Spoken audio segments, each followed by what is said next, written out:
Thank you. Good morning. Welcome to the Sarah Stevenson virtual Tuesday morning forum.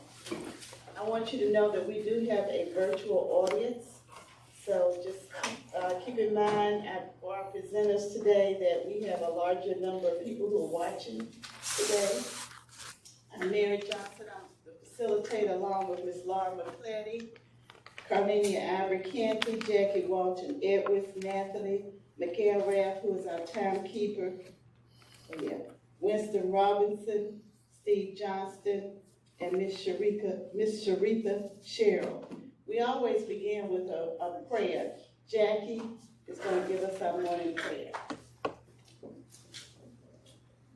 Oh, Father Almighty, we're so very thankful just to be in this place today. We ask that you just bless everyone that's in this space. We pray that this will be a time of understanding and receiving information. We thank you for your so very blessings in the name of the soon coming King. Amen. Amen. Thank you very much. Do we have any first timers here today? No first timers? Okay. Well, if you have any announcements, we'll wait till the end to give announcements, usually the last 10 or 15 minutes. But today we have candidates for City Council District 2, and we have Councilman Malcolm Graham.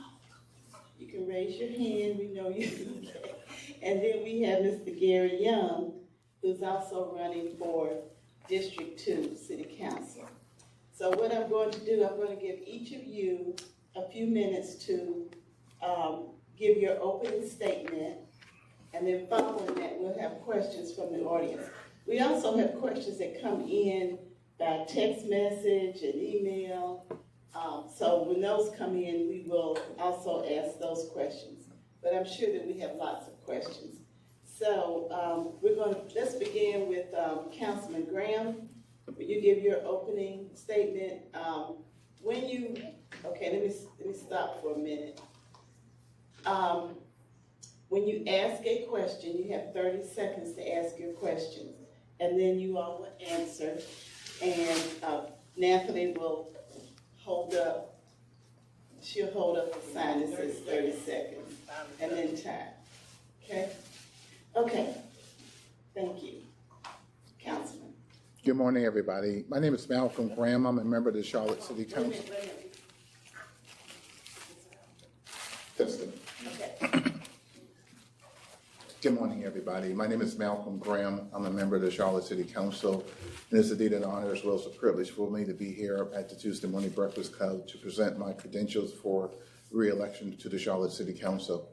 I am so proud of the work that we've done in District 2 over the last 3 years, the significant accomplishments and the major achievements along the way. We made a lot of progress on a lot of issues, and when I came here in 2020 asking for your vote, I told you that I would be hands-on in District 2 and specifically focusing on the work along the Beatties Ford Road corridor. I am so proud of the work that we've done on the corridor. We made a lot of significant achievements, progress along the way.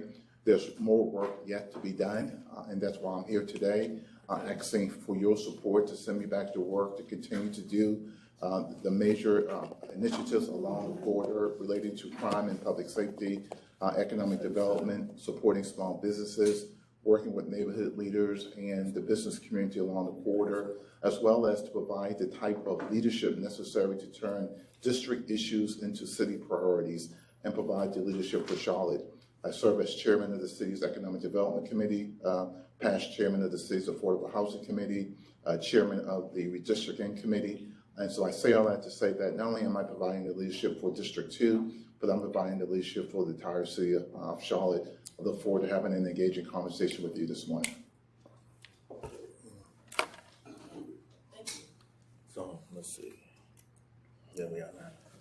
Good morning, everybody. It's a pleasure to be on this side of the table this morning, as opposed to the other. But again, my name is Gary Young. As some of you know, born and raised here in Charlotte, North Carolina, graduated from Vance High School, then from North Carolina A&T. Upon coming back home, I owned my own sports agency where I was certified with the NBA as an agent, contract negotiator, where I then went on to become chairman and president of the Charlotte Black Chamber of Commerce.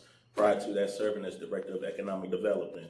Along the way of there, served on numerous amounts of boards within the city, including the city's inaugural Charlotte Business Inclusion Advisory Committee, which advised the city's Economic Development Committee to how to really do business with minority and diverse companies within the community of Charlotte, Mecklenburg, North Carolina. From there, I ran Bank of America's minority business referral system across their enterprise.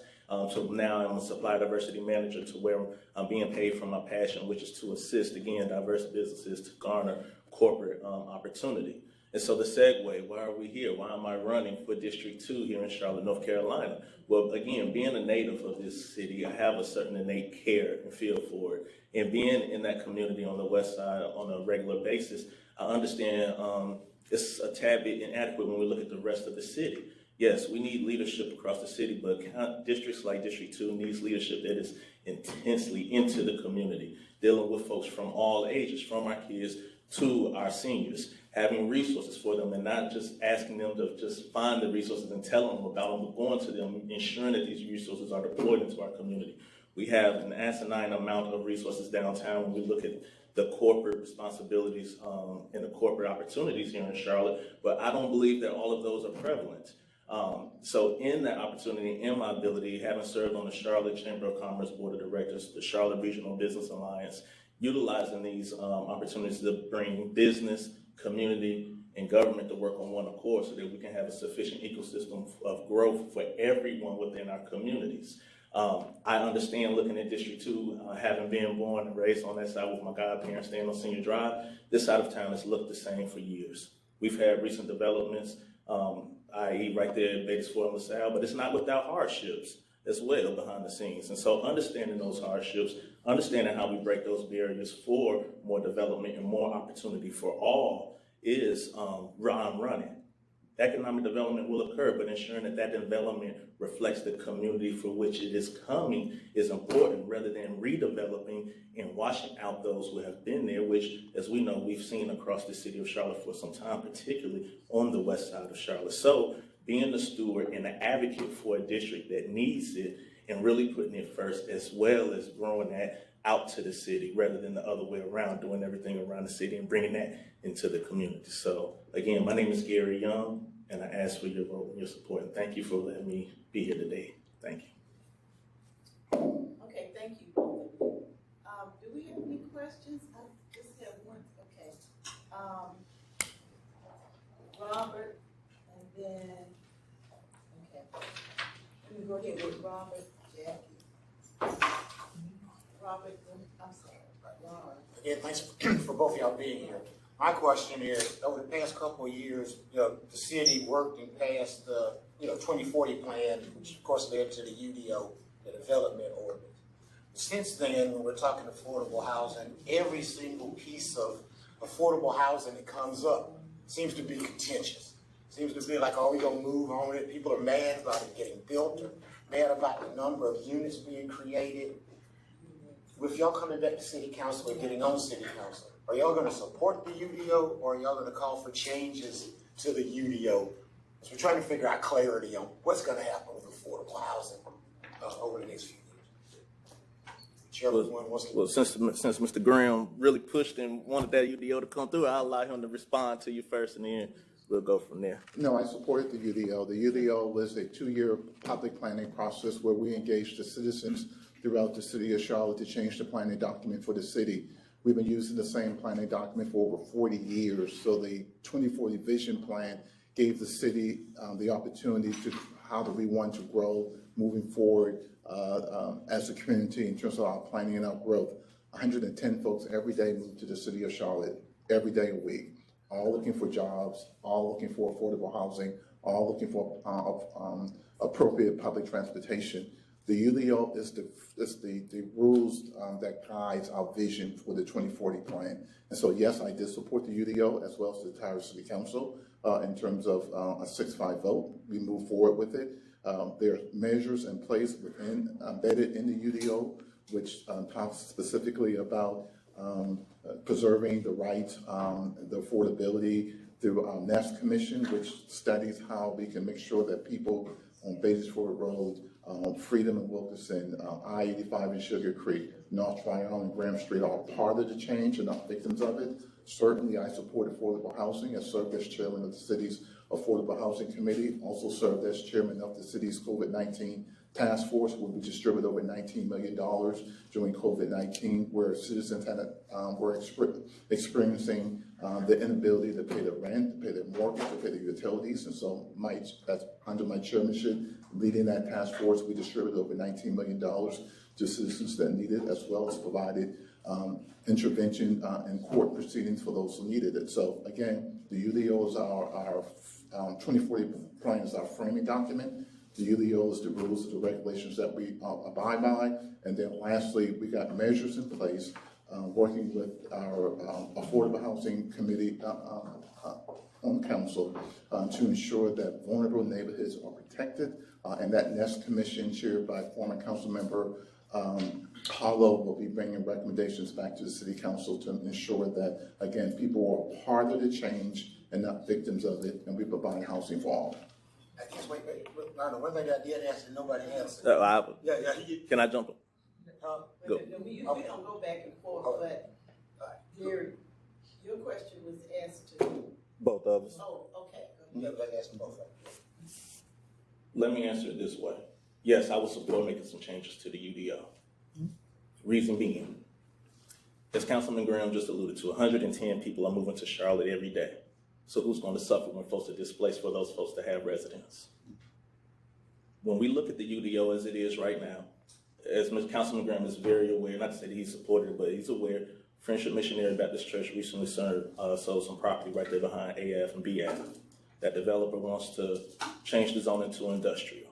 Right now, that area is zoned for housing. I've spoken to the residents that live right there on AF who was pushing for that housing to come through instead of that industrial, because we know 95% of industrial throughout Charlotte is on the west side already. So when I looked at the UDO and I looked at the zoning that housing is there for, those are condominiums and duplexes. So the citizens get what they want, and you bring housing, and that housing is condominiums and duplexes, what happens to the property value and the makeup of that community? And so having a true transparency with those in the community, say, hey, I hear you, this is what you want. And I understand why you would want housing. Hey, in my community, we just went through fighting people trying to put a landfill across the street when it's zoned for housing.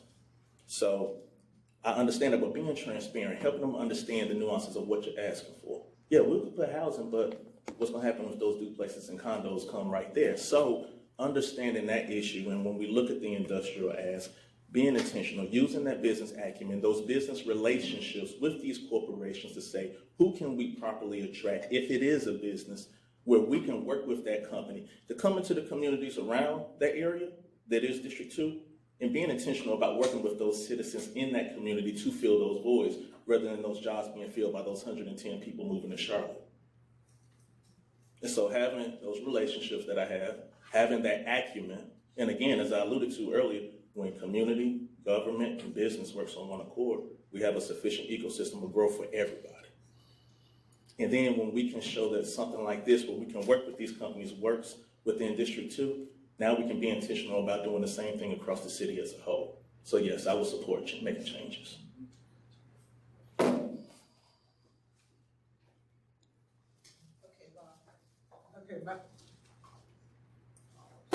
my question is to both of you. Since we had such a poor turnout from the west side of the last major election, can you share with us if you have any plans as to how we're going to get people from the west side to come out and vote?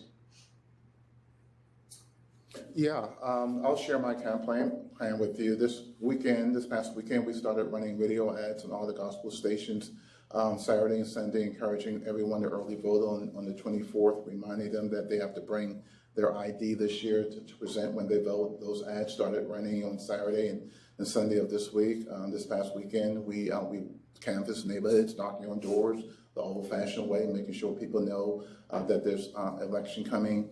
We did paid sponsored media via social media. That's where people now are getting some of their news from. So we're doing that. We're doing digital ads. We're making phone calls. And so we're doing all those things the old-fashioned way, as well as introducing new technologies to encouraging people to vote. The church visits, we sent out a letter, me and my campaign team, to all the ministers in District 2, encouraging their worshipers to early vote on the 24th, to vote on September 12th. Et cetera. And so we're trying to also use earned media, right? Talking to local media officials about issues facing the council currently, and using it as a means to encouraging people, if they care about the issues that are impacting our city, to go out and vote. Voter turnout is down. Today, the Biden administration announced that they're going to spend over $25 million in North Carolina over the next 16 weeks to encourage people to vote. And so the effort to getting people to vote is not only at local level, but it has to be done from our state party as well as at the federal level. And so I think everyone understands the importance of voting. Everyone understands the new rules of the game, i.e. bring your ID. But more importantly, we have to use the grassroots efforts, knocking on doors the old-fashioned way, calling folks on the phone, talking to neighbors and friends, et cetera, encouraging them to vote. Yes, to answer your question again, as Councilman Graham alluded to, the traditional measures will be used, knocking on doors, informing people in person, letting them know, but I think that's what we've really done. One, going into senior residences, such as the LaSalle and Lincoln Heights, talking to those residents, ensuring they understand what's coming. I have spoken to the Board of Elections to ensure our senior homes and our seniors will ensure they have IDs in place. I've spoken to our chair of the Board of Elections extensively to ask what plans do we have to ensure our seniors do have IDs and understand that they will need IDs. And I have been assured that whether they have their IDs or not, their votes will not be turned away. And so we even should cover that with our seniors. But I think what's rather unique about our approach to ensure we have a proper turnout is in line with our vision with this campaign and how we grow District 2. We must engage our youth. When we talk about crime, when we talk about public safety, if we aren't reaching our youth, we aren't doing a bit of that. So ensuring that our youth are civically involved and speaking to the kids that have just graduated from West Charlotte in 2023, having kids who just graduated from Hopewell in 2023, having them involved in the campaign, these 18 to 20-year-olds, and quite candidly, even some 38-year-olds I know who say they're not civically involved, helping them understand the nuance of why they really should be. Because even if you aren't voting for these people that are sitting up there making the laws for you, you have to abide by those policies. So getting our youth involved in this process has been one of our key focuses, ensuring they understand how they can go to early vote and register and vote at the same time. And so I think that's the nuance that a lot of our pundits, when they say they expect a 23% turnout, they're not accounting for that demographic of our population. And so ensuring that we have those individuals participating and ensuring they understand the importance of ensuring they know who is in office and who represents them. Because whether they know it or not, 5 to 10 years from now, they're going to be in the seats that we are in.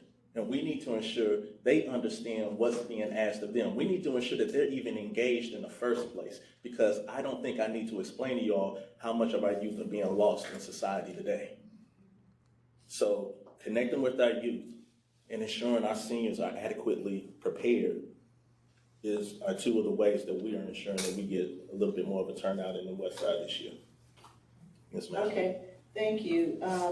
I'm going to ask you all to limit your answers to maybe 2 to 3 minutes, because I've got already 4 questions that have come in by email. Okay, so I want to get with Jackie for your question.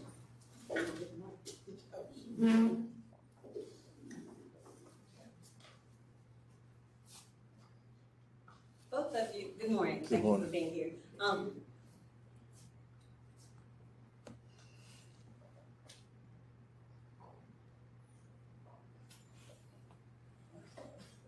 Thank you for being here this morning. Both of you spoke in your introduction quite a bit around economic development. What are your plans for economic development that is currently coming up on Bates Ford Road on the west side and the parking issue?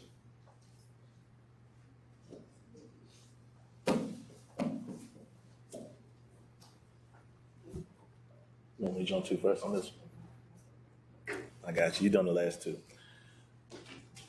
Well, Miss Jackie, I think a sound plan into what you asked for in terms of what's your plans for the economic development that's currently occurring, what will be coming. As I alluded to a little earlier, there's a development right there at Beatties Ford and LaSalle. And I think what you see there, as I alluded to a little earlier, is development will come, but that development must reflect what that community is and who was there in that community. And so in that particular development, you have a black developer, you have a black landlord, you have a lot of black businesses right there. And so where do we find opportunity up and down the Beatties Ford corridor to redevelop or reintroduce ideas similar to this? Also, we need to figure out what can we do to make sure our youth are properly involved. We have West Charlotte Rec Center, but I think when we look at other sides of town, other sides of Charlotte, there are more than one nuance or opportunity for our kids to have that outlet. And so I think we need to have development, and not only curtails to, their playing, but also their career opportunities, trades. There's a trade school, it's funny, I read recently there's a trade school being built on Beatties Ford. I went to my parents' house because they live in Huntersville. It's up there beside Hopewell in Huntersville. I think we need to introduce more opportunity like that to our youth over on the west side and open up doors in terms of development so that it becomes cyclical. It's a cycle. Those kids and that money grows within our community. I mean, parking like cars. Like, in terms of the parking, like you said, you can't create more land. You can't create more land. And I think, again, it's the development I saw you have where they had to squeeze the property, squeeze those lines in there to ensure they had the ample amount of parking that was required of them of the city. I think we need to work closer with some of the properties and some of the communities that's over there when we want to develop and include them so that we can access the parking. I think the Excelsior is a perfect example of that. I think right now a critical juncture of that is trying to find access to parking. And so involving those communities, involving those citizens that are over there and getting them on board because, yeah, they want what's coming, but they're not all the way on board to the point we don't have the parking. I think if we were serious about this and we went to the community with a serious offer, I think we could come up with that. But again, I think it's a matter of how bad do we want to invest on that side of town as much as we do others. And I mean invest for them. You find There are a couple of scenarios that we're dealing with now to address the parking along Beatties Ford Road. A lot of the property owners have enough land to develop a project, but not enough land to develop the project and the associated parking that goes with it. Just recently in May, the City Council rezoned a property, the old Delbrook property, right across the street from the Beatties Ford Library, reducing the parking requirements for that future development. It's owned by Roger and Claudette Farram, African-American couple. They're going to build a 4-story medical facility there on that corner. And so we rezoned that property so they can build the project that they want and not be restricted by the parking issues. Walk with me along the Beatties Ford Road corridor. Mosaic Village, that's public parking. We're working on the 5-point corridor right now, the Church's Fried Chicken. There's a plan that's being floated around that I'm supporting, can't talk about it, that we're bringing a Weaver's Market. I'm talking about a Weaver's Market, grocery store, some apartments, and a parking deck there, possibly, which is right across the street from Johnson C. Smith. The Smith family, which owns the two-way shop, will also be able to utilize that parking if it comes to fruition. Further down the Beatties Ford Road in Oakline, we're working with the Historic Excelsior Club property owner to identify public and or private spaces. The city, for example, had a secret shopper last year talking to neighbors, trying to identify parcels that we can buy to support adequate parking on the Beatties Ford Road and Oakline intersection. William Hughes wants to do a project on that corner as well, the Excelsior Club. So we're trying to find a solution where we can have joint parking that will support the Historic Excelsior Club, as well as a future project that's being proposed by William Hughes, again, another African-American business owner.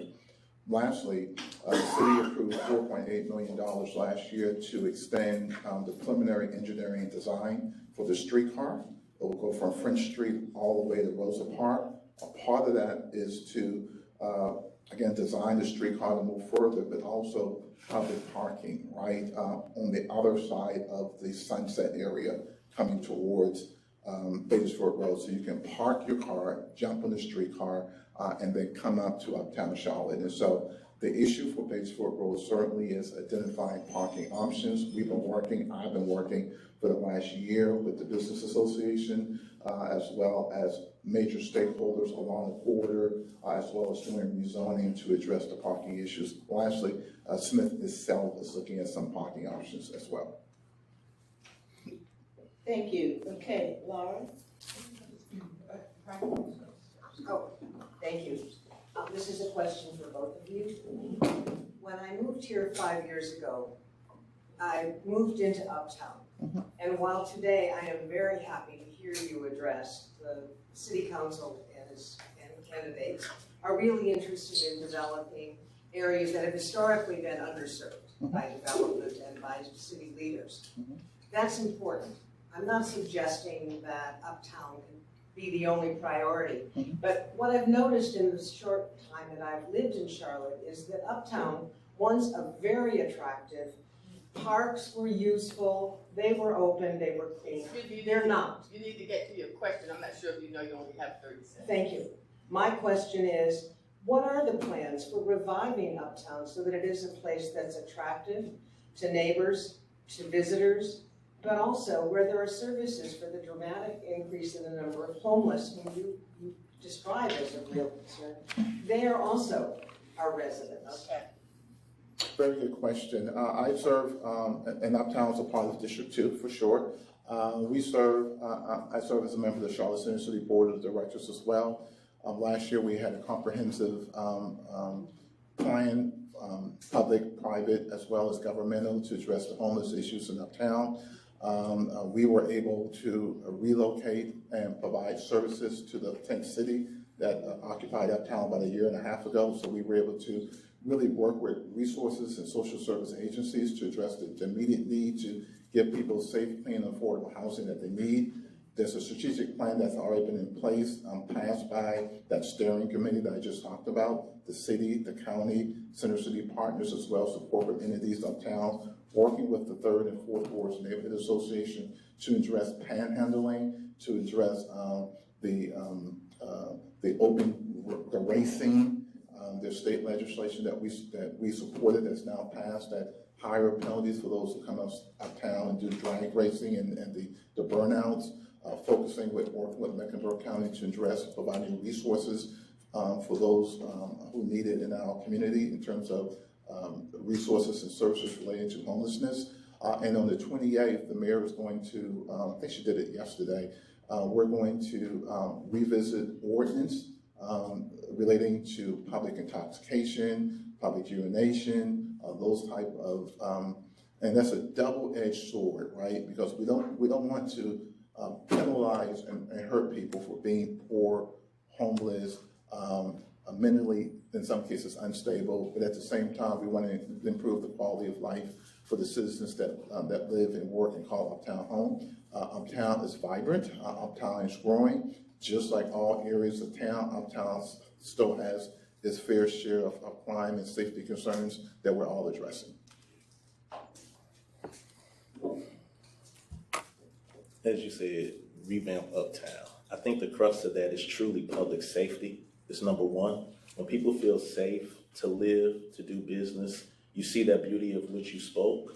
With the increase of crime that's occurred down there quite a bit, it's been difficult. When we look at the homelessness that Councilman Graham spoke on, yes, the solution was brought to those people at Tent City, but it was a short-term solution. And what happens with a short-term solution is folks end up going back to what they know. They end up going back around that community, for which we need long-term solutions for folks in that situation, for that population. We have a lot of businesses that are down there in which you speak on downtown or uptown. We have a lot of folks, native downtown. And so with that, how are we utilizing those resources to enhance the resources for those who are on the street, to get them off?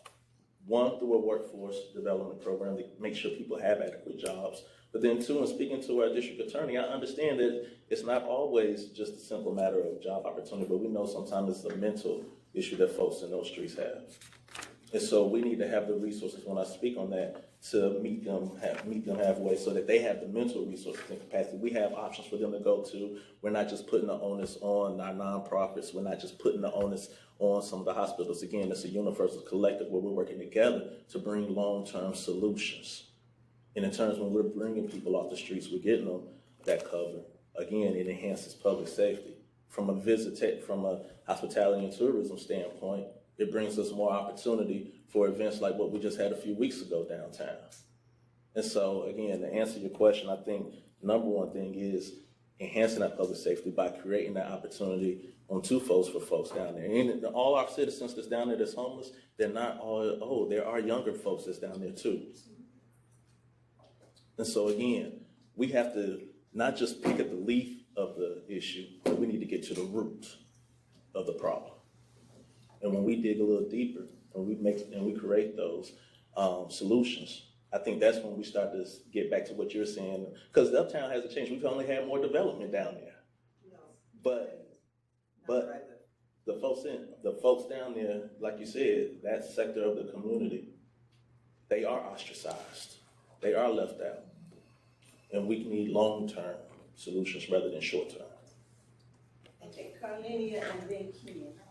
I'll let you go first. Oh, okay.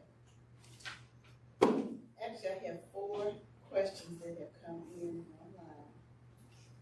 I'll start. Can you speak up? Okay, I'm sorry. I have 4 questions that have come in online. The first one listed a list of 6 different amphitheaters. I won't read them all, but they all have capacity anywhere from 4,000 up to 18,000. And it says this list does not include the many county-run parks and facilities that are also capable of hosting large-scale outdoor concerts, such as Memorial Stadium and Romare Bearden Park. Please explain why a project that is anchored by what feels like the redundant installation of another 5,000-person amphitheater is worthy of $30 million of taxpayer funding for the Eastland Mall site. And this is from Winston.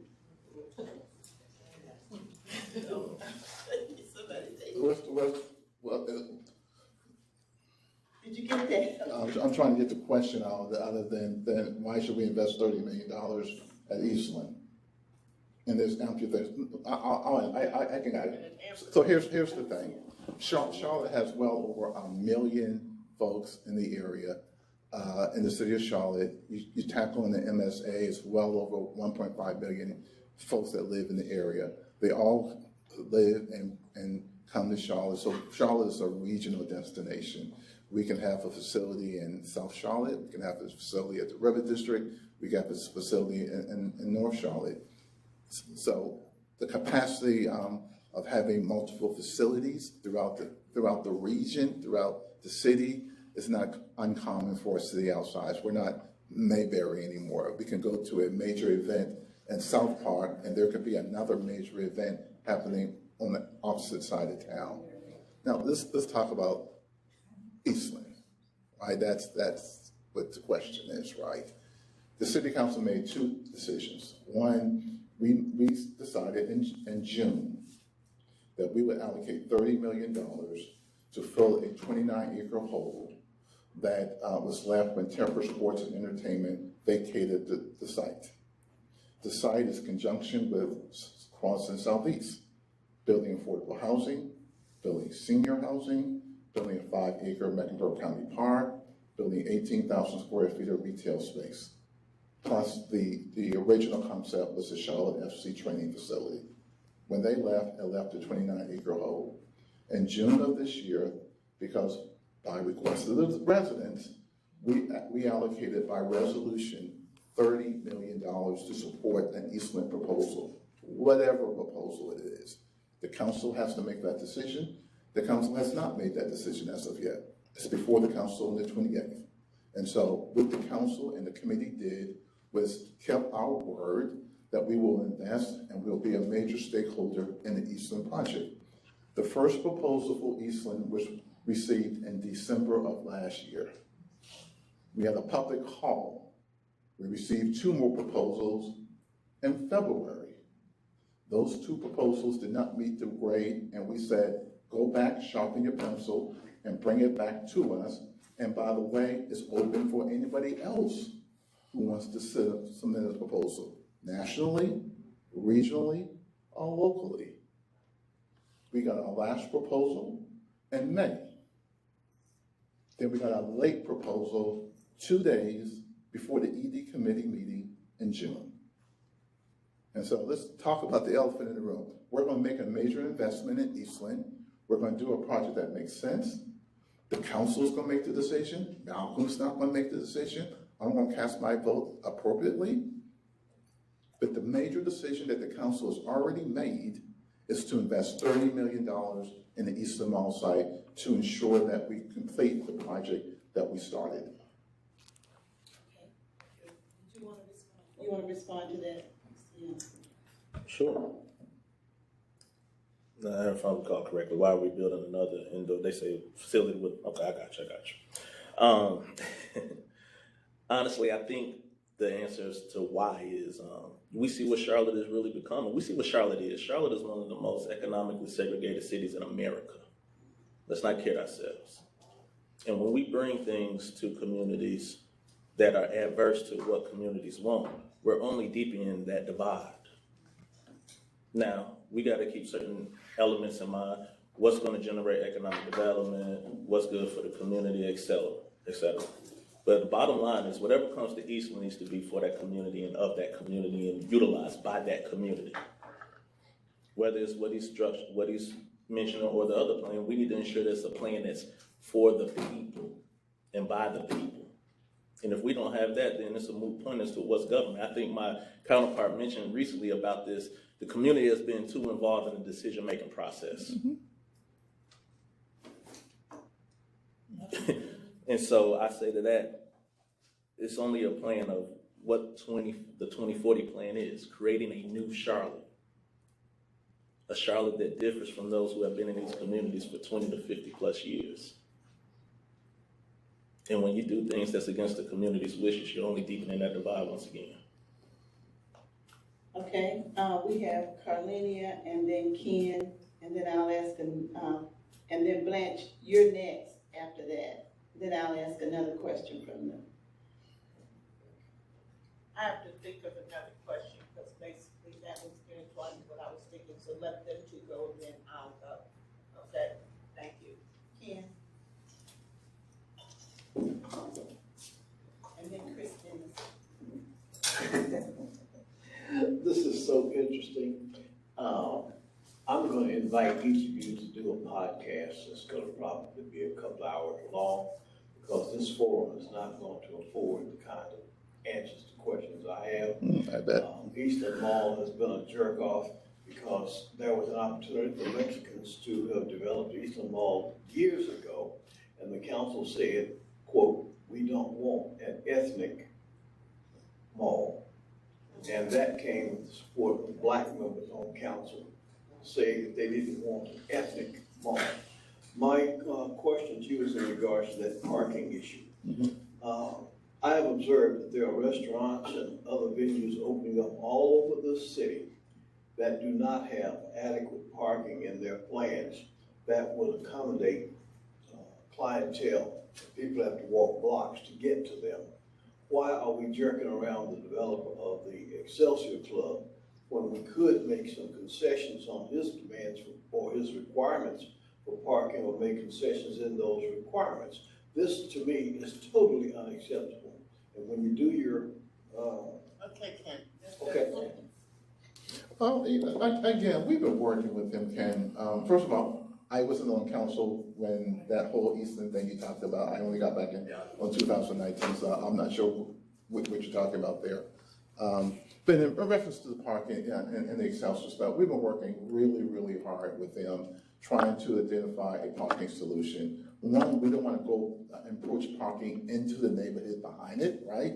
Because we don't want to do that. There was a scenario where there was a lot inside Washington Heights that they wanted to utilize for parking. I said no, because no one wants traffic up and down Washington Heights for parking. We talked to some of the neighboring landowners in the area for a parking solution, working with them, right? I mean, the city has property that we have that we try to accommodate. I don't think you were here, but we had a secret shopper out there, the city, trying to identify property to buy to address the parking issue, not only for the Excelsior stuff, but for that whole corner of Batesford Road and Oak Line. William Hughes, as you know, wants to do a development right across the street from Chicken and Rib. Chicken and Rib is having questions about redeveloping their site as well. We had parking at the Vest Water Plant before, when you owned the club, right? Based on 9/11 and federal regulations and the security of our water supply, we can't park there anymore. And so it's really a conundrum, right? And so the issue is to address that specifically, right? Because that's your question.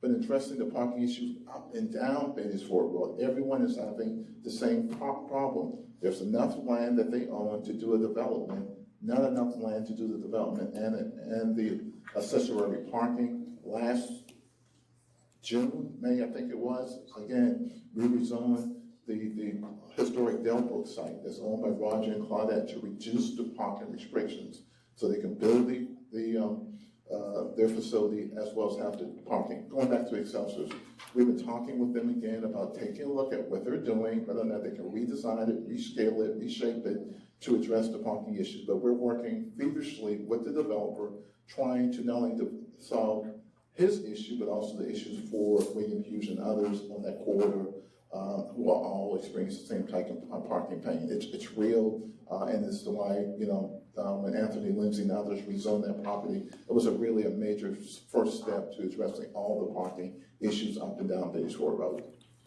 Okay, did you want to? Yes, ma'am. Again, we can talk about the issues up and down the Batesville corridor, how we can solidify this or, come with answers with vertical parking, et cetera. But we're going to stick to the Excelsior. And that developer is about 15 parking spots short, if I'm not mistaken. 12, 20 spots. So again, to your point, what concessions can be made about cutting them short. But I think a component, and as Councilman Graham alluded to, neighbors have been approached, but it goes back to what I alluded to earlier, having leadership that's actually in the community, talking to citizens of all statures, not just here, but even here. And so in saying this, I've spoken to the property owner that's right there beside the Excelsior. One has been approached, the other one hasn't. And for the right number, for the right opportunity, he would be willing to turn that over for parking. But leadership isn't in the community talking to these people. Not sending somebody over there, but being the leader yourself and going in there and talking to people, see what do we need to do to make a change on this side of town? Because I tell you, I have spoken to the man who lives not in the first house, but the second house. And he would be willing, but again, nobody's come to him. So again, I say we need leadership for District 2 that is intensive into the community. District 6 and District 7 can have a laissez-faire approach. But Districts 2, 3, parcel 1 and 5, they need leadership that's in the community, hands-on, touching people. But yeah, it can be solved. Well, everybody knows the prices they'll sell for, right? The question is, do you want to pay? Do you want to pay for it, right? And so, and also the encroachment into the community, right? Do you want parking in the community? Okay, I'm gonna move on to Carlenia, Blanche. Good morning. And then, Chris Dennis. Good morning. Good morning. Malcolm, I really voted for you one time. Okay? Just want to be clear. But I appreciate it. I want to be clear. I'm going to talk about zoning, and I'm glad you mentioned that in the speech. But and housing is very important to me. I go down to the council all the time, and I'm not sure if you were there when I talked about Lake Harbor.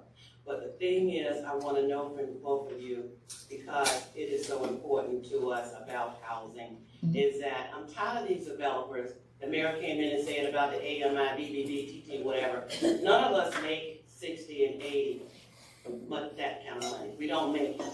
So what are y'all going to do to stop some of these developers coming in here, taking over our city? Yes, it's wonderful and great and fine, but I wanna get my son out of my house and he can't afford it. So don't tell me nothing about nothing is affordable, because it's not, Okay, okay? question. So what you gonna do for me? In reference, and to keep the community affordable, I mean, part of, I think this is an acknowledgement that I make, and I think that we all see every day that how our city is growing. I said it before you got here, 110 folks every day move to the city of Charlotte, all looking for affordable housing, all looking for jobs and workforce development opportunities, all looking for reliable public transportation, all looking for a great quality of life. What we've done, especially with our UDO and our policy planning, is the next commission to ensure that, one, we make sure that these historically underutilized communities that are part of the change are not victims of it by providing housing. We have down payment assistance program. We have staying in place programs. We have a wide variety of city programs and services related to this, to addressing those issues. All council members, me, and have town hall meetings. We bring these resources to the community. I was at the Carolina Farm Trust Community Day on this past weekend. The Mecklenburg County and Charlotte Home programs were out there knocking on doors, giving information to residents about how to keep to pay their taxes if their taxes went up. So there's a wide variety of services, a wide variety of programs, wide variety of opportunities. I understand the issue. I served as chairman of the city's Affordable Housing Committee. We put monies on the street in terms during COVID-19 for again, down payment assistance, keeping people in their homes during that time, making sure people rents got paid during that time, their utilities got paid during that time, making sure that they are aware of the services that we provide for citizens who need it. Charlotte is growing, and I want to make sure that our citizens are part of the change and not victims of it. And that's why we're working really, really hard, especially on Beatties Ford Road. I mean, the city is building 16 affordable townhouses right behind the TD Banks. Construction's underway as we speak. The Park Ministries just opened up their new senior housing right across the street from Hyatt Park. And so we're building houses. We're supporting the $50 million affordable housing bond. We're putting monies on the street for affordable housing. But again, when we pass something through the Affordable Housing Trust Fund, it's 18 months before we pass it, and then that construction comes on the street, because you have to build it, you have to, so it takes time. I understand the frustration that residents all over the city are experiencing, but I assure you that we're putting our best foot forward as much as we can to ensure that the resources are there and that we're bringing these resources to the people. I'll begin by saying affordability is relative. It's relative to what one can afford and what they make. What's affordable to me is not affordable to you. And so the crux of that is economic opportunity, having the economic means and the ability to afford that housing, because as you alluded to, the AMI, regardless of where you live in Charlotte, is what it is. And people who live majority in District 2, not just the west side, but District 2, they don't have that affordability. And so again, it's about being intensive to ensure folks do have the economic means or the economic opportunity and workforce development to get out here and have the opportunity to live where I work. As he alluded to a little earlier, you weren't here at that time as PM, but 110 people are moving here to Charlotte per day. As I stated a little earlier, who's going to suffer when those folks are looking for places to live? I alluded to a little earlier before you came, the property right there behind AF and BF. Developer purchased that from Friendship Missionary Baptist Church. He wants to rezone it for industrial use, but it's currently zoned for housing. But if that housing comes under our new UDO, that housing will be duplexes and condos. Exactly. And who's going to afford that? Those 110 people coming to Charlotte per day, not the people living in District 2 at the current moment. And so again, I ask you, from a leadership standpoint, to go into that community, to be transparent with individuals, to help them understand their options. And when we're talking about options, bring in real solutions that are going to benefit the constituents of District 2. And when we say the west side, and we're talking about what we're running for, not River District. So we're talking about the real west side. And so making sure our folks are really taken care of and prioritized, and ensuring that maybe we can create ideas or new programs that blossom from our community and go out across the city as a whole, since our responsibility and purview is the city altogether. But our fiduciary duty as district reps is our district. And we need to ensure that policy that we're trying to create is not only beneficial for our city, but comes and is built and created from what our particular constituents really need. And to your point, I see that a lot, particularly from our youth, where they don't have the means, they don't have the opportunity, they don't have the ability to get out and find a way from being underneath their parents' homes. And so again, it's going in, not only knocking on doors, ensuring people know what resources are there, but truly being in the community and bringing it to them on a regular. This past weekend, we had a family community fun day over at Archive that had a plethora of resources from our seniors to our youth. We plan to bring those to the west side of District 2 on a regular basis, from Beatties Ford to Freedom to Tuckasegee to all over, to ensure folks like your sons know where those resources are, one, and ensure that they know where the opportunities are coming from. Okay, Carmen, Maybe we should cut it down to 2 minutes instead of, maybe you could cut it down start to 2 after minutes. me. Okay, 2 minutes. I'm paying attention to you. Ken said that they're just able to touch on, they're not able to go into real deep 15-minute conversations about some of these questions require that. So let's just think about that. I said start after me. Carlenia, and then, Chris. First I have a statement, and Malcolm, it's to you. You got 30 seconds. I have a statement first. Give her a little But break. anyway, my statement is, I heard you say you want to make sure the people are involved, but then I heard you say that the people are too involved. We can talk about that later, because I need clarification on that. My question is, you know, I have lived on Beatties Ford Road 51 years. And I know that you keep talking about LaSalle and, what's that other street, Beatties Ford Road. And there's been some viable projects. I know that the mayor, equity fund has been done, but I haven't heard anything. I asked the mayor about it and you know, Johnson C. Smith, but we haven't heard anything done with that wonderful money that was raised. I want to know, what is the economic driver that you, as chair of the economic development, have worked on or have done that has created jobs on the Beatties Ford Road corridor? Because we're told by the city, you find the land and we'll help do this. Excuse me, we shouldn't have to do that. We shouldn't have to do that. That should be a priority. I am sick and tired. Okay, y'all got the gist. You know, so this is what we have done, right? And so Diane Ward, African-American female, revitalized a shop on Beatties Ford Road. In that shop, she has 4 African-American business owners that provide goods and services to the community. By 4 city involvement, we helped her get across the finish line. So that's a black-owned business. The Smith, I'm answering the question. You ask, I get a chance to answer. That's how this works, right? Right. So we've done that. I worked with her. That created jobs for those who need it, and for business opportunities for minority business owners in that shop. We work with the Smith family, an African-American family that owns the two-way shop. We're working with them to redevelop their site. We work with Johnson C. Smith, and while it's the mayor's racial equity program, I work with the mayor to make sure that Johnson C. Smith got $88 million for the university under that fund. We can't have a strong Beatties Ford Road and a weak Johnson C. Smith. We can't have a strong Johnson C. Smith and a weak Beatties Ford Road. They have to work together. They got $88 million to help black folks, black students. I've been working with William Hughes on the corner of Beatties Ford Road and Oakline to try to get his project off the dime, to revitalize that corner. He's an African-American business owner.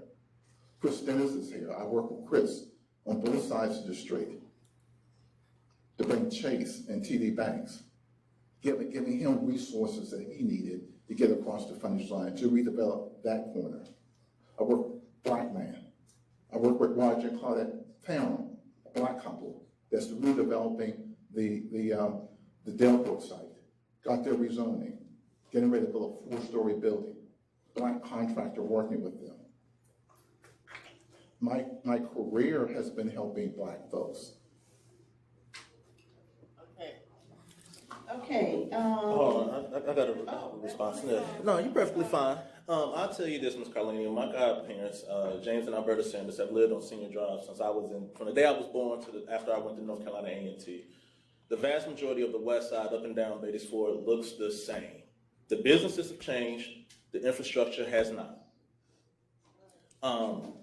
As I alluded to a little earlier, certain developers are met with certain hardships, others are not met with. And so to ease these opportunities for all to come into our community, to develop and create opportunity for all is key. Again, jobs opportunities. Businesses come and go, people don't. We need to ensure that people, again, as I alluded to earlier with this latest question, have long-term solutions, and we're changing this for the better of our people for the long haul. Longer Sun Mortuary Services is the second oldest business on Beatties Ford behind Johnson C. Smith. The only interaction they've had with our councilman is him coming from Weber Dentistry, walking down the street and calling code enforcement because they had a hearse sitting behind the building. So what I'm saying is these businesses need leadership that is at their door, rather than coming and knocking on the door and saying, hey, how can I be of service to you? We need leadership that is actually trying to service the businesses and not change it for what we want it to be, but changing it for what the community needs. Being an advocate for those companies that are up and down Beatties Ford to ensure they have the resources to enhance themselves.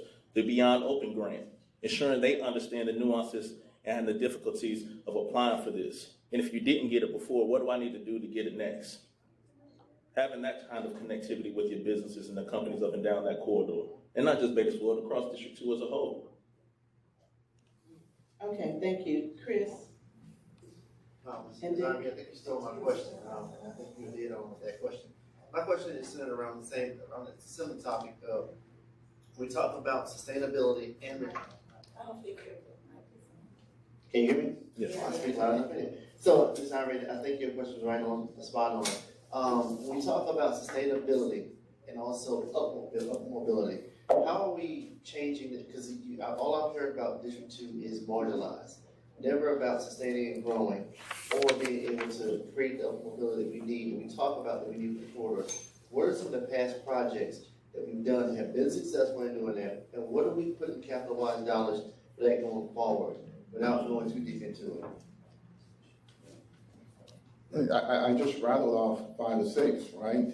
You being an example of that. You know, obviously you got the ball to the 20-yard line. We worked to get you in the end zone, right? That corner looks significantly different than it did 3 years ago, right? The Roger Farron project is going to be significantly, it's a medical facility. They could have put a pop shop on Popeyes there. They could have put a Burger King there. They waited for the right opportunity to get the right development that's going to bring jobs and major nonprofits to the corridors. I mean, we didn't even talk about the Diane Ward and William Hughes and the Smith family. Johnson C. Smith itself is a developer that can drive economic development and growth. The Mosaic Village was a project I worked on when I was at Johnson C. Smith, Ken, and I wouldn't have done it that way, but the board did it, and so that was the first major economic development project on that corridor in 40 years. And so we are bringing resources to the corridors. We're helping people who need assistance along the way. We're focusing on 3-legged stools, like I said earlier. Everyone wants a job, workforce development, and an ability to buy a house, an affordable house. Everyone needs a reliable and dependable public transportation. So we're doing those key things that address quality of life issues. And again, up and down the corridor, we're trying to address those issues. Investing in For the Struggle was able to get them $100,000. They were here at the Tuesday Morning Breakfast Club. Investing in the Meals Place, making sure that we deal with teen issues. We gave them $100,000 from the budget. $250,000 for Block Love Charlotte to help with homelessness and resource issues up and down Beatties Ford Road in Philadelphia City. We're helping people where they are, we're providing the resources that they need, and we're being very intentional about working with folks to get them across the finish line. All right, Chris, I'll answer in this saying that in terms of sustainability, I believe that's having developers that want to buy into the community rather than having the community buy into them. And what that means is, yes, but what that means is up and down that corridor, not just in one specific part, but all the way up and down across our whole district. I'll stop allowing developers to come in and treat it like the Wild Wild West and do what they want. I was telling somebody just on Sunday, my first time seeing it, as soon as you come off of Beatty's Floor from Brookshire, make a right before you get across 277, there's a little path that's been cleared out. On that sign, I saw condominiums. Yeah. That's not going to be sustainable for those folks in that community right now. But that Jets Pizza, that Rita's, those folks right there, they'll continue to enjoy that for the years to come. Those folks in that revamped Wesley Heights, some of those folks who've been there for 30 plus years, they're not going to be the ones to enjoy that sustainability. So again, having development that allows those folks who are there right now to sustain and enjoy the pleasures of that. Food resources. My parents live up there in Huntersville. My mother came down for the community funding and stopped at the food line right there at Beatty's Floor. She said those drinks were $2 higher and there weren't enough drinks. So using, again, those business acumen, those relationships to deal with corporations to say, hey, this is what's going on in my district. This is what's going on in my communities. And using that immense influence to make change. Because it may not be your purview, but you have the influence to make change. Organizations like Amel's Place. I met Reggie Singleton when I was in the 6th grade and introduced a speaker at one of his events. So I have a close relationship with Reggie. Reggie hadn't until this time, until actually received money from an organization like the city. He has not. So how are we creating sustainability if we're not investing in them? Okay, Ken. I've been around too long. And I'm gonna look at both sides of the coin. Beatty's Ford, Trade Street, west of 77, there is no traffic lane, and the lake line is going out, and I suspect that will be the only strip of the lake that does not have a traffic lane, so you can go around the lake if you're not riding it. Secondly, housing rents and costs are not driven by local investors. That's outside forces coming in here and driving home ownership and renting into not affordable. On the other flip side of that development, you mentioned Long and Sons. That property has the second oldest building on a business on Beatty's Ford Road. It's been sitting there darn near 300 years and haven't developed 1 square foot of land beyond what they have. Try that size land in another area of Charlotte and see how much development would have come on that. So it starts also with the business and their own mindset as to what they are going to do. Okay, Ken, question. My question to you is, you're about to dump $30 million in Eastland Mall and you don't even know what's going in there. Why can't you dump $3 million into the Chelsea Club project and build a parking deck there that would also support that blue line when it comes even farther out? Well, for example, $4.8 million has been spent for preliminary engineering design to extend the streetcar from French Street to Rosa Park. It's not funded to build the car, but the preliminary engineering design is funded. That process is going on right now to address some of the issues that you talked about earlier in your comments about the train and the cars behind it. They're going to learn from lessons learned from the first stretch in reference to how they redesigned the second one. The $30 million for Eastland, you know, it was my resolution. The city has to make an investment there, right? Because it's been long overdue. We need to protect the investment we've already made on the other side of the lot, which is the affordable housing, the senior housing, the 18,000 square feet of retail, the 5-acre Mecklenburg County Park, the TAG that we already approved and supported by Mecklenburg County, which take care of the sidewalks, the stoplights, the stop signs, all the infrastructure that has to be done. That has to connect to that 29 acres sooner than later, and sooner is probably within the next 60 days so the entire development can continue to grow. And so the investment and the $30 million that we invested was a wink and a nod to the community of East Charlotte, that we believe in them, that we're going to invest in them, and that the city understand that there's no savior coming to Charlotte like we thought Charlotte FC to save the day for Eastland, that we're going to have to invest ourselves as a city to make that project viable, whatever it is. And obviously there's a score sheet, right, to make sure that whatever project is chosen has the financial wherewithal, the management team, the capability to get across the finish line. Okay, that was. Yeah, I'm gonna keep it brief. A wink and a nod. King, you've been around the block a few times. How many winks and nods has the West Side received and hasn't received anything? So what I will say is, we've had said leadership for an extensive amount of time. And as I've alluded to, this corridor has looked the same from a few changes from the companies that's there. The infrastructure has looked the same.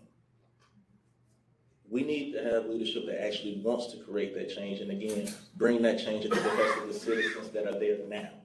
Not bring that change and change that citizenship that's there.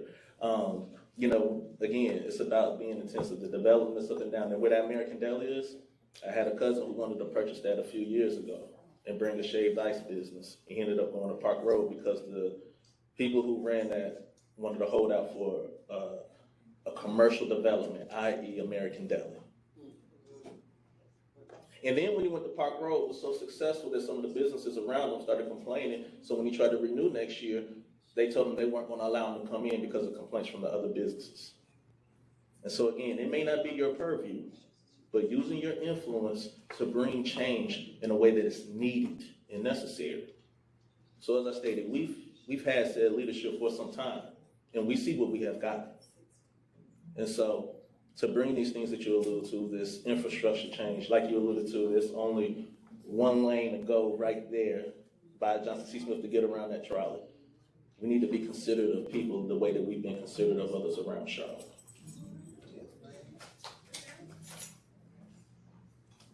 Okay, Anthony, our timekeeper, we're gonna say that because we have 6 more people and we don't have a lot of time, we're gonna say 30 seconds and 1 minute. Again, they can't go deep into your questions, but you hear what they're saying and then you can talk to them offline about it. And please, questions, no And commentary. Just these get commentaries right to have the gotta stop. Just get right to your Because question. people are spending 30 seconds with the commentary and then want to answer the Right. question. We gotta stop that. Yeah, let's get right to the Yeah. questions. Okay, Shamari. Yes, good morning, Malcolm and Gary. I'm the Neighborhood Association President of the Greater Enderley Park, and what I'm understanding is that the city doesn't recognize neighborhood boundaries. I know that there was a reason for that. However, how do you prioritize which neighborhood associations you reach out to and go to when there's a problem with development or a question that has to be asked? How do you prioritize that and keep it equitable Okay, for question everybody? has been asked. Have you prioritized that? Yeah, for example, sorry. That Oh. was 30 seconds. Oh, that was my third say, okay, gotcha. On Batesford Road, there's the Batesford Neighborhood Association. Every month, all the neighborhood leaders meet at Johnson C. Smith University up and down the corridor, and we talk about a wide variety of issues, zoning issues that may be coming out to their neighborhoods and their communities, infrastructure issues, crime and public safety, etc. That's every month for the Batesford Road corridor. For the other neighborhoods and community, and District 2 is big, from Coolwood to Mountain Allen Lake to Batesford Road to Freedom and Tuckasegee, uptown Charlotte. I think frequently, but many of the neighborhood leaders, there's one, for example, your meeting, there's 6 neighborhood meetings on that same night. So obviously I can't be at all 6 meetings. I prioritize based on the immediate need of the community, or a phone call from the neighborhood president, or a rezoning that may be coming up in that area, or responding to an email to just going out and going to the neighborhood meetings. And so I try to rotate where I can go. All right, to answer your question is to continue to be transparent as I have. Having more than 2 semi-annual town halls across the district. The district is large, so I think just 2 semi-annual town halls isn't enough. Being present, I spoke at Lincoln and Wesley Heights community meetings. They alluded to the fact they've never seen their current district rep at any of their meetings before. And so while there might be 6 meetings in one night across 4 years, but I'd give them 3 because of COVID, I think there's ample enough time to make those. So not having any community meetings left hanging where folks don't feel like they're important. And I know another community meeting I attended one night with Councilman Graham where we were both present. I spoke to the community leader of the other community and they stated, well, you promised to be there and didn't show. Well, I said, well, it's as simple as saying I have a prior engagement. Just being honest and being transparent with folks. Being present on a consistent basis. This is what you get from me. And that's how we will ensure that communities, we're not prioritizing one over the other. We're ensuring everybody feels included and ensuring that everybody understands what's going on. And sometimes in your case with Enderley Parkview, yeah, I was looking for you. Okay. I got you. Vanessa? So 2 questions. We talked a lot about. You only get one question. One question. Sorry. Okay, great. So Combine it. development and small businesses, what role does the state play in the development that's happening in our city? And what role does the state play as it relates to small businesses and the growth that we have in Charlotte?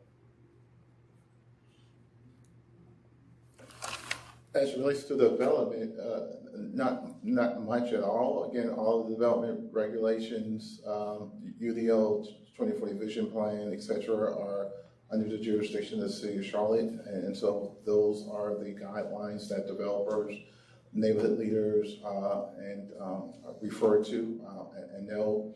As it relates to small business, there are a wide variety of small business initiatives at the state level that local businesses can utilize. And so it's just a matter of connecting small business owners with the appropriate resources, whether they're local or statewide. Again, I was going to allude to the fact that depending on the development that is city, privately structured, or state structured, it just depends on said development on an individual basis. But when we talk about small business and the correlation to doing business with the city and the state, I think it is thinking outside the box more so to how do we open up the door to more business utilization, particularly black businesses, because I know right now we're under a 5% black business utilization rate with the business we do with the city. And so all of that development, how do we open up the door for capable businesses such as yours to get into the door and take advantage of this development so that it's a little bit more on par for everyone as opposed to a certain few? All of the questions and concerns that we have are valid. My question to you is, once you get in there or while you're in there, will you commit to follow up and follow through? The word accountability has not come out of anybody's mouth this morning. So to talk good, to have a great game talk is fine, but will you follow up, follow through, and be held accountable for real, on all of these issues and concerns that these communities are having? Yes, I have a reputation for, being responsible for following up with folks. I am born and raised here in Charlotte, so if I go anywhere across the world, if I'm not accepted, I can't come home, and that's Charlotte. And so I understand that my face has to be good here. So when I say something, I have to mean it, and I do mean it. And I do ask folks all the time, hold me accountable when I say I'm going to do something, because if I say it and I don't do it, it's then a lie. And so one thing I am not is a liar. So if I tell you I will do something, I will get it done. And if it doesn't get done, I will help you understand why it did not occur and what we did to try to make it happen and how we will continue to move forward to make that happen. So yes, hold me accountable. That's the reason we're here. Because if someone's not doing what they're supposed to do, if somebody's not bringing what they say set forth, you hold them accountable. And the way you do that is through this democracy. Yeah, I have no problem being held accountable. You guys get the opportunity to grade me every 2 years. And I come before you every year asking for your support. I am very transparent. I wear my emotions on my shoulders. You know exactly what I'm thinking. You know exactly what I'm feeling. And you know exactly what my positions are. And they're positions taken based on my research, doing my homework, being an honest broker, telling the truth, not shading the truth, and being transparent to the public. So I'm here to be accountable. This is what this exercise is all about. My record speaks for itself. I'm proud of the things I've been able to accomplish. It's a lot easier to say what you're going to do when you're not in elected office. Once you get there, you'll find the boundaries that keep you from doing all these great things that you're going to do. You find out that you can't because of restrictions, whether it's local restrictions or statewide restrictions. But I'm here to be held accountable, and I put my record against anybody in the city. Okay, right here. Good morning.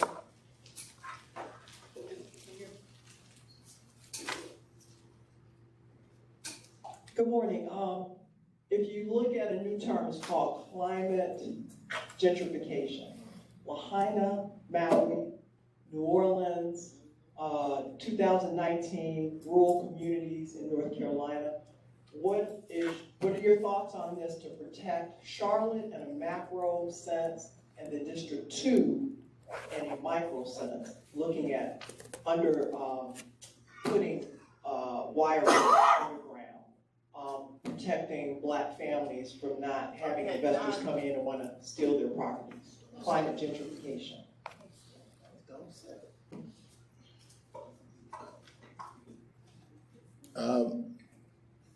That's a new terminology for me, so I'm trying to comprehend the question. But if the question is how do we ensure that neighborhoods and communities remain viable and that are not threatened by outside forces, is to continue to work with a wide variety of organizations and agencies, especially in as it relates to climate change and working with Duke Energy and the power lines. Working, for example, with Johnson C. Smith, they got 5G technology going up and down Phase 4 Road. Just making sure that as these communities are evolving and changing, that the citizens who are there are part of the change and not victims of it. So just being a watchdog, right? Just being eyes open, ears open to what's happening around them and making sure that people are not impacted negatively by change. As I alluded to a little earlier, when you're looking at issues and how do you solve them, you have to look at the root, not pick at the leaf. So when we look at what you're speaking on, we're still affected to this day by issues such as urban removal, redlining, and as you alluded to, gentrification. We have 77 and 85 cut through the corridor of District 2. And I can imagine the number of trucks and pollution that comes through that corridor.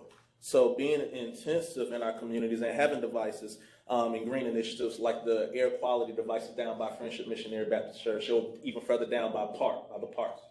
And so working with organizations that are really focused on having clean air pollution for that side of town and ensuring we're resourcing and staffing them. Because again, the city cannot do everything. But what we can do is support those organizations that are trying to fill the voids and the gaps for what we need to be doing. And that is something that is important because we understand, particularly our seniors understand the hardships they've been faced with in terms of air quality, cancer issues, etc. And so looking at issues, as I alluded to, like redline, urban removal, and what's going on right now, and saying how do we rectify some of those issues and bring them into current place and resource those grassroots organizations that want to do that work. Okay, I'm going to read another question that was given to me, and it's an online question from Delshina Bird from Farm Pond, East Charlotte. She's saying that this is directed at Councilman Graham. She was saying something about the MWBE. Also, she says she's Jim Richardson's niece. Okay, she said you were in a meeting with them and other, Jim Richardson, Ron Lee, Attorney James Ferguson, and several other prominent leaders, and that you were going to vote to support the MWBE. On the initial vote, you said yes, and then you changed it to no. So, could you talk about that? I have to go back 23 years, but I will, if that's what you guys want me to do.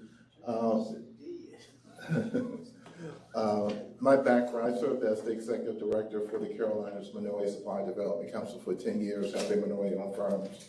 I served as vice president for minority business development for Bank of America for a number of years. Every major bank building in downtown Charlotte, I've worked on ensuring minority participation. I work with Lotus Lend Lease, so I understand squarely the supply diversity program. what was presented at that meeting and what was presented at the council meeting was totally different. I voted based on what was presented at the council meeting, and that was a vote that I stood by then. It's a vote that I stand by today because it was the correct vote. And it's when I really began to be very accountable, very transparent, because I told the community what they needed to know versus what they wanted to hear. And as your council member, I will always tell you what you need to know, not what you want to hear. That's being transparent, that's being honest, that's being thoughtful. I will counter and say that there were 3 other black men on council with Councilman Graham at that time, and all 3 of said individuals did vote for that MBE program because they understood that MBE programs nationwide were under fire at that time. Case in point, Chicago, Illinois, and they knew if it went to court, once the judge saw the statistics, they would rescind and overturn, and that the MBE would be supported like it was in Chicago. Again, and those 3 individuals, one still on council, another one became mayor, and another one went on the county commission. So I don't think it dimmed their political career to actually do what was right, and vote at the behest of minority businesses to garner more opportunity across the city. And I doubt, and then, again, I'm involved in supply diversity on my 9 to 5. So I say this is my passion, and this is an area that I will be very intensive about seeing how can we enhance opportunity for said businesses. Okay, I have my question is for Mr. Young. Okay, because I do live along the Vegas Ford corridor, and we have a tremendous problem with trash, okay? With littering, especially around these businesses, especially Food Lion, that shopping center. And I know that, you know, numerous calls to Councilman Graham, and he sends code enforcement out, and he sends cleanup people out, but it just keeps going on and on. Okay, so what would you do differently to clean that up and work with those businesses? Something that he hasn't already done. Correct. Because he's tried. Well, I think one of the issues, as I alluded to a little earlier, is having long-term solutions for those citizens that are there loitering around that store. I mean, they're there because a lot of times, a lot of them don't have other places to go. A lot of them are there because a lot of them don't have job opportunities. So how do we fill the void of, one, helping our part or that part of our community where finding that long-term solution from a housing standpoint, and then 2, the workforce development so that we can have opportunity, because idle hands is the devil's playground. And then 3, actually being there in the community and a part of that community. And actually, sometimes you got to get your hands dirty and you come through and just pick up that trash sometimes on your own on the weekend, and having a team that does that. Because being a leader, being a representative of a community or of a district, that's what it's about. You can't just rely on others to get the job done for you. You have to do the job yourself sometimes. Well, of course, put the onus on them, but No follow-up. yeah. I know. I'm doing it. Okay, Carlenia. That's what he said. I want to go back to a question I asked earlier, original. Are you going to listen to your constituents, or are you going to say they have too much power, or they are too involved? And I know that there have been accusations that have been made about lack of finances and lack of this and lack of that, but I don't think there's been enough conversation. I think that when people say they want a particular project, that we need to at least listen to them and give them an opportunity to expound upon it if there's any question. I want to know if that applies to District 2 citizens. When you're working on a project and someone comes in and say that they that they want to be at the table and score the application in conjunction with staff, and that they're an accountant and they have a background on all of this, and you say no, and they demand it, that's too involved, right? You can't do that, right? You can advocate for a project, you can wave the flag for a project, but you can't come into the city government building and sit down with staff and do the work of staff. That's a little bit too involved. I think we all can think that, should know that, right? Obviously I support neighbor inclusion of voices and opinions of residents throughout the city. That's why I meet every month with the residents of the Batesville Rural Corridor and neighborhood leaders throughout the district, because I value their opinion. But we're there to do a job, right? And so once we get the opinion of the neighborhood associations and the community leaders, and we get a perspective from our staff, we get a perspective of the proposal itself, because the proposal is a speaking document. It shares information. No, my mindset is the people that elect me deserve to be at that table. And even if it's not them being in the government building, sitting down with city staff and, working hand in hand, but it can be me taking out the time to sit down with said individual or said group and helping them understand what's going on and helping them understand exactly where we are and meeting whatever objectives they have and really discussing them. So no, I will not stand here and say the community is too involved, because that is why they would be electing me. So no, the answer to that, no, I believe the community should be at the table. I think they should be present. I think their voice is insurmountable in terms of what occurs around them. When we talk about, again, it goes back to the question this gentleman asked a little earlier about our UDO and bringing housing. We have to be transparent and help communities and citizens understand what they're asking for and ensure they understand that sometimes what's in your best interest, even when it's not what you want, helping them understand and helping curve them to understand why what's in their best interest may not be what they want, but why it'd be beneficial. My question has to is around those of us who may be landlords, and there's money out there that's often given to the larger landlords. But if I have 5 properties in Biddleville and I'm charging $800 with my taxes going up and so forth, that puts me in a position to evict someone, and they'll then be in a bad situation. What can you do to help individual landlords?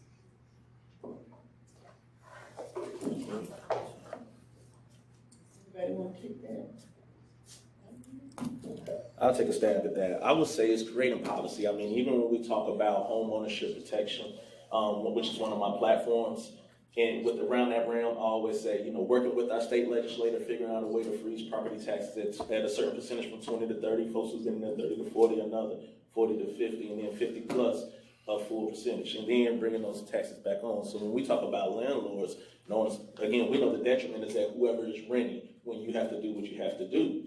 And so having certain programs or policy that is created to benefit, to your point, individual landowners. So scoping out that policy so that it does say, if you're a landlord and you own this, and having a certain stipulation so it's not benefiting those large corporations. But at the same time, when we have the average person like yourself, or like Winston, who I know owns a home and does housing, the rent, so folks aren't, in that situation, how are we benefiting you? Because to your point, you are suffering.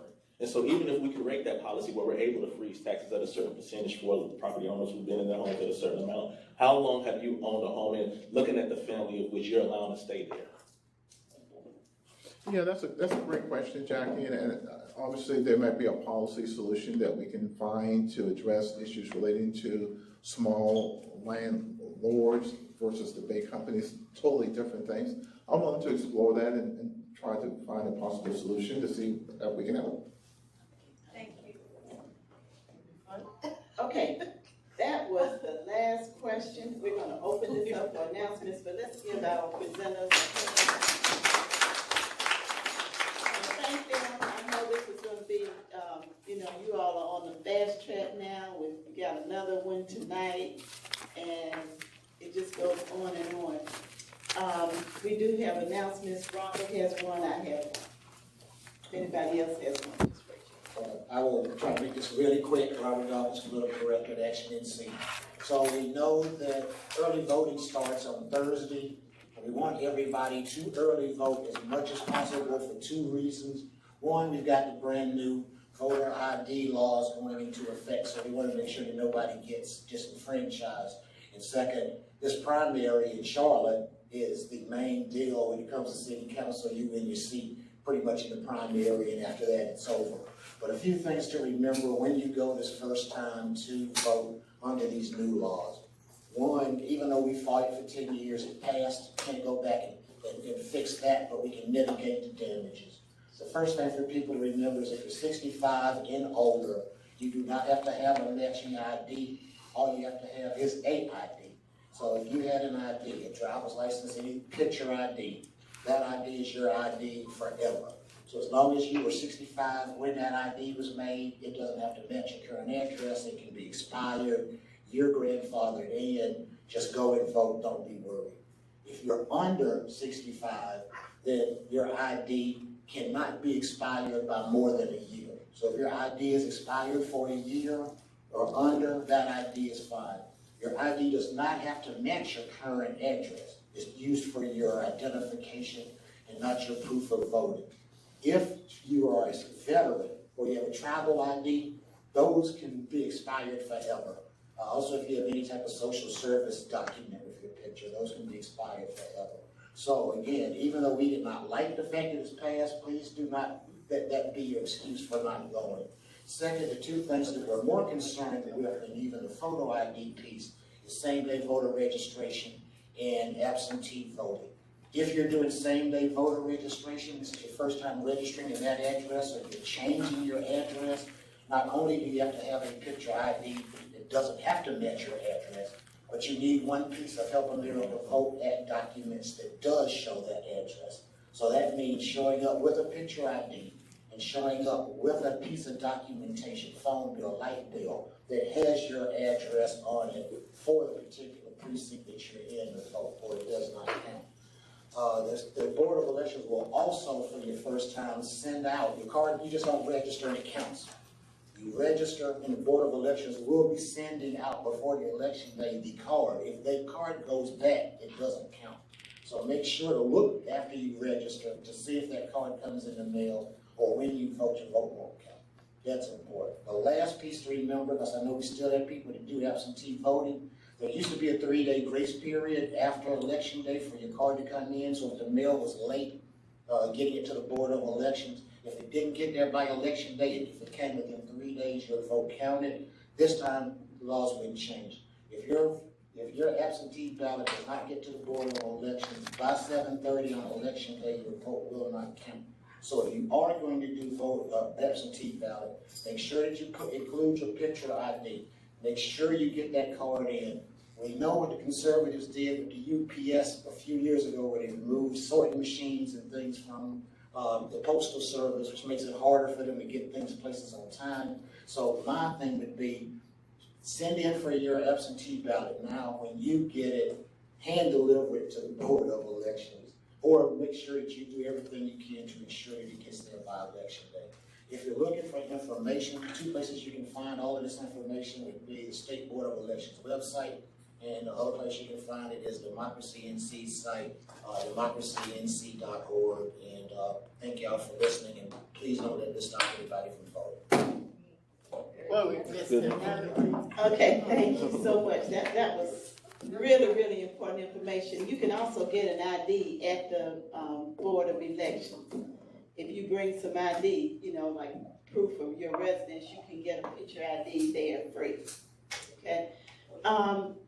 My announcement is that I am a member of HWENA, Historic West End Neighborhood Association, and if you are along the corridor, you can actually attend that, and that's where Councilman Graham and other city leaders come in and give us information about what's going on, so that we can take it back to our individual community meetings. So if you live in other areas, that's a great thing to have, a resource to have. What is to bring your, it's called HWENA, HWENA, and it stands for Historic West End Neighborhood Association, and that's where the neighborhood presidents all meet once a month. Where? At Johnson C. Smith. Okay. And so we have city leaders, including Councilman Graham, who come in, give us this information. Okay. So are there any other announcements? When do you do? The second Saturday of the month. And Carlene, I have an announcement. Okay, go ahead. first announcement is, y'all, remember I'm over 70. First, right, oh, wait a minute, let me take that to you. You're not over 70, but go ahead. The first announcement is, I want, if you're interested, we have Ron Leeper, who has been in this community for a while. On the 23rd of September, we're having a retirement event for him. So if you're interested, please let me know. We need to know. The other thing, I want you guys to pray for Anna Cockrell. She is in the semifinals for the World Championship. So pray for her and just, heard from her mom. So please continue to have her in your prayers so she'll, even if she doesn't go further, she's done well. Yes, yes. So my announcement, I'm sorry, Ms. Mary. My announcement is that, of course, early voting is Thursday. I am Charlene Henderson, running for City Council at large. And just like we've all wanted to see change and accountability, that is what I'm running on, making sure that accountability is at the forefront. Change is what we need. If you're tired, like I am, let's see some change happening. So Charlene Henderson, City Council, I need your support this go round. Thanks. There's also a Batesford Road Area Precincts Cluster is having a candidates forum tonight for districts 1, 2, 4, and at large. It's going to be at East Stonewall AME Zion Church. The refreshments, they're going to have a reception, a hot dog reception at 6 o'clock, and the forum will begin at 6:30. So all are welcome. And so that's it for today. We want to thank our guests.